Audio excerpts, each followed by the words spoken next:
रमज़ानुल मुबारक की इबादत और फ़जीलत के हवाले से आप हमारा प्रोग्राम देखते रहिए माह सयाम और हम।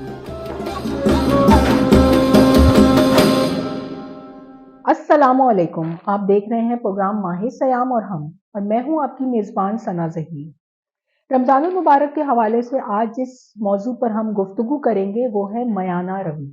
मयाना रवी क्या होती है और आजकल के दौर में इसकी कितनी ज़रूरत है, इसी हवाले से हमारे साथ गुफ्तगू करने के लिए मौजूद हैं कारी कमर फरीदी साहब।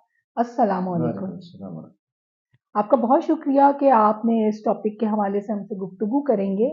सबसे पहली बात कि मयाना रवी होती क्या है कुरान और सुन्नत के मुताबिक। बिस्मिल्लाहिर्रहमानिर्रहीम। मियाना रवि के हवाले से हमारा मौजू है। मियाना रवि दरमियाने हवाले से इंसान को बहुत सारे काम जो है ऐसे करता है, जैसे कि इंसान जो है इबादत के अंदर बहुत सारी ऐसे लोग हैं जो ज़्यादा इबादत करते हैं, फिर ऐसा वक्त आता है कि वो बिल्कुल नमाज रोज़े से बिल्कुल दूर चले जाते हैं। तो अल्लाह तबारक व तआला ने फरमाया कि अल्लाह को सबसे ज़्यादा जो अमल पसंद है वो दरमियाना होना चाहिए। कि ये है कि अगर इंसान एक दफ़ा तो ऐसे है कि वो 100 रकत नमाज पढ़ रहा है, और एक वक्त ऐसा आता है कि वो एक मतलब कि फ़र्ज़ पढ़ना भी वो उसके पास टाइम नहीं होता, या पढ़ता ही नहीं है, दूर हो जाता है। तो इसलिए कि अल्लाह अल्लाह ताला ने जो है हम पर इतना को बोझ नहीं डाला कि हम उसको इतना ही लंबा कर दें। जैसे कि हज़रत सल्लल्लाहु अलैहि वसल्लम के बारे में आता है कि तहज्जुद को नबी जो है, नबी पर जो तहज्जुद वो फ़र्ज़ होती है, लेकिन फिर भी अल्लाह तबारक व तआला ने हुक्म फरमाया कि ऐ नबी आप जो है मियाना रवि के साथ आप जो है कुछ दिन पढ़ लें और फिर उसके बाद छोड़ दें। तो इस तरह जो है, वरना ये अगर नबी पढ़ते रहते तो हम पर भी ये फ़र्ज़ हो जाती। अच्छा, यानी हम तहज्जुद बीच में ब्रेक कर सकते हाँ हैं। जी, यानी ये नबी के लिए था। ये अच्छा, नबी के यानी मुसलसल अगर पढ़ते रहते, जैसे नमाज़ें हम पर फ़र्ज़ हैं, इसी तरह का तहज्जुद भी हम पर फ़र्ज़ हो जाती। तो लिहाज़ा जो है मियाना रवि ये है कि आप अगर तहज्जुद आजकल जैसे हम रमज़ान के लिए उठते हैं, तो हम 4 रकअत जो है पढ़ते हैं, या 8 रकअत पढ़ते हैं, 12 रकअतें पढ़ते हैं। उससे अगर आप 2 रकअतें भी पढ़ लें, लेकिन एक ज़िंदगी का मामूल बना लें, तो ताकि वो हमारी मियाना रवि के हम हिसाब से पूरा चलते रहें। तो अगर हम इसको ज़्यादा मतलब इन दिनों में तो पढ़ रहे हैं, फिर हमारे गैर रमज़ान के अंदर रमज़ान के अलावा जो है हम पढ़े ही ना, उसमें बराबरी का हमें पता ही ना हो, तो मेरे ख्याल में उसमें जो है हम उससे बचने के लिए बेहतर यही अभी से आदत बना लें, और उस हिसाब से हम अगली जो है ज़िंदगी या बाकी जो है जो दिन है उनके अंदर हम बराबरी के साथ चलें। सही। अच्छा, मयाना रवी आपने इबादत के हवाले से बताई। मयाना रवी जो हमारे खर्च के हवाले से, वो क्या कहता है कुरान इसमें? कुरान हदीस की रोशनी में जो खर्च के हवाले से ये है, जैसे अब रमज़ान मुबारक का महीना है कि इसमें हम जो है बहुत ज़्यादा खर्च कर देते हैं, और जैसे आजकल में इस माशरे के अंदर हम जो शादी के मौके हम देखते हैं, और शादी के मौके पे हम बहुत ज़्यादा ये ज़्यादती भी कर देते हैं कि जब तक हमारे पास इतनी अमाउंट नहीं होगी, तो हम इस वजह से फिर ज़्यादा अपनी बच्चियों पे जो है उनको जहेज और शादी के हवाले से फिर हम देखते हैं। तो वहाँ पर जो आज के दौर में जो गरीब हज़रात हैं, वो बड़ों के देख-देख कर वो बेचारे वो अपनी बच्चियों के भी वो खर्च नहीं कर पाते। तो इस वजह से हमें ये चाहिए, इस्लाम ये कहता है कि आप दरमियाने हिसाब से इस तरीके से खर्च करें कि ताकि पूरे माशरे के अंदर जो बाकी लोग रहते हैं, वो भी उस हिसाब से खर्च कर सकें। दूसरा ये है कि जैसे अब रमज़ान मुबारक के आगे ईद आ रही है, उसके लिए हम जो है दरमियानी इतने की चीज़ें खरीदें जो हैं जो ज़्यादा इसमें खर्च ना हो सके। क्योंकि ये ऐसा होता है कि आज मैंने ये पहने, आज इतने से सूट पहने और इतने महँगे खरीदे। तो दरमियाने हिसाब से आप देखें, सहाबा की ज़िंदगी जो हम देखते हैं, उनके पास एक सूट होता है और एक सूट से ज़्यादा नहीं है। जैसे हज़रत उमर रज़ियल्लाहु तआला अन्हु के बारे में आता है कि मिंबर पर आप चढ़ते हैं, तो एक सहाबी रसूल जो हैं वो खड़े हो जाते हैं, पूछते हैं, आप बताइए कि आपके पास 2 चादरें कैसी हैं? आपको तो हिस्से में एक ही मिली थी।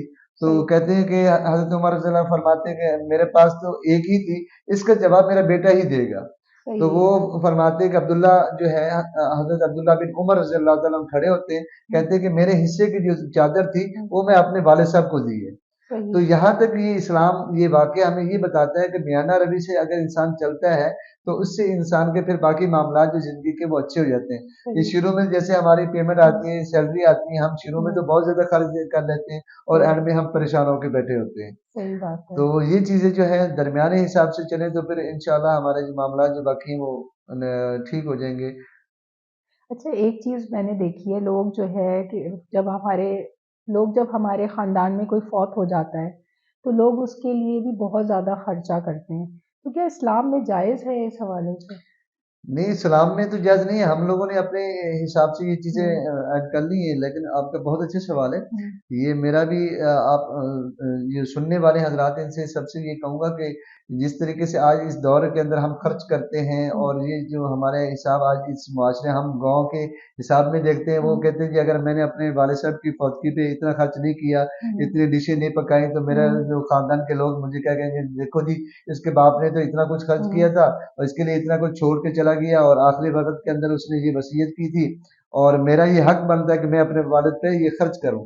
حالانکہ نبی صلی اللہ علیہ وسلم ارشاد فرماتے ہیں کہ اتنا کہ خرچ کرو کہ جو باہر سے آنے والا ہے اس کو پانی پلایا جائے، اور بس اس کے ساتھ اتنا کہ اس کو آنے والا جو ہے اس کو محسوس نہ ہو کہ میں تھوڑا بہت جتنا کہ آپ کر سکتے ہیں۔ لیکن ہمارا جو اس وقت جو ملک کے حالات پہ یا پاکستان پر ہم دیکھتے ہیں کہ بہت زیادہ جو ہم خرچ کرتے ہیں فوتگیوں پہ اور خوشیوں پہ، یہ اس کو کم کرنا چاہیے، اور یہ اگر یہی کرتے رہیں گے تو ہمارا ملک کے حالات پر ہم اور مقروض ہو جائیں گے، ہم خود جو ہے مالی لحاظ سے ہم جو ہے نقصان کی طرف چلے جائیں گے۔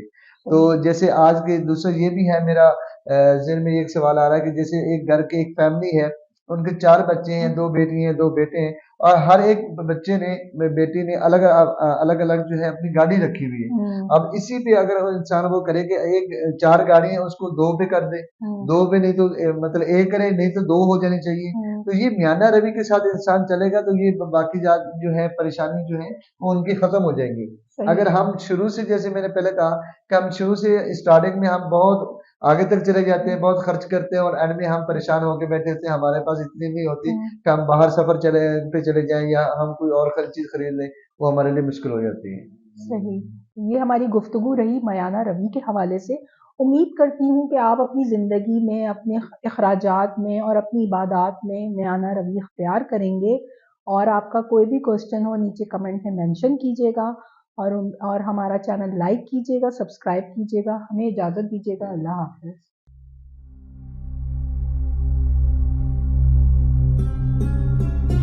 رمضان المبارک کی عبادت اور فضیلت کے حوالے سے آپ ہمارا پروگرام دیکھتے رہیے، ماہ سیام اور ہم۔